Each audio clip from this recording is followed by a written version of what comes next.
বিগত ১৭ বছরে দেশের বিভিন্ন বাহিনীকে ধ্বংস করা হয়েছে।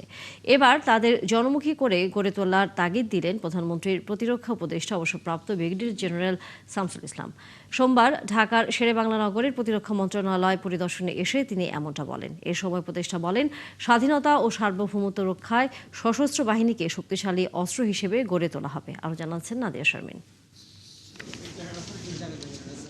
শেরেবাংলা নগরের প্রতিরক্ষা মন্ত্রণালয় পরিদর্শনে আসেন প্রধানমন্ত্রীর নবনিযুক্ত প্রতিরক্ষা উপদেষ্টা। এ সময় মন্ত্রণালয়ের কর্মকর্তাদের সাথে মতবিনিময় করেন তিনি। জানেন, এই মন্ত্রণালয়ের এরপর গণমাধ্যমের মুখোমুখি হয়ে তিনি জানান, ভবিষ্যতের সশস্ত্র বাহিনী হবে জনমুখী। ডেন্টিস্টের পরামর্শ নাও নতুন কোলগেট অ্যাক্টিভ সল্ট।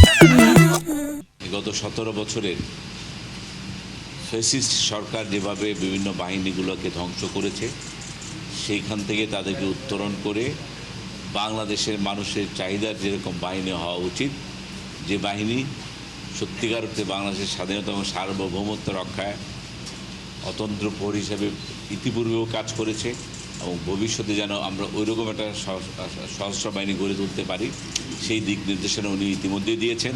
জুলাই অভ্যুত্থানে বাহিনীগুলোর ভূমিকার প্রশংসা করে তিনি বলেন, সাধারণ মানুষের সাথে সম্পৃক্ততা রেখেই তারা হারানো গৌরব ফিরে পাবে। জাতির প্রয়োজনে এই সশস্ত্র বাহিনী সাধারণ মানুষের পাশে দাঁড়িয়েছিল।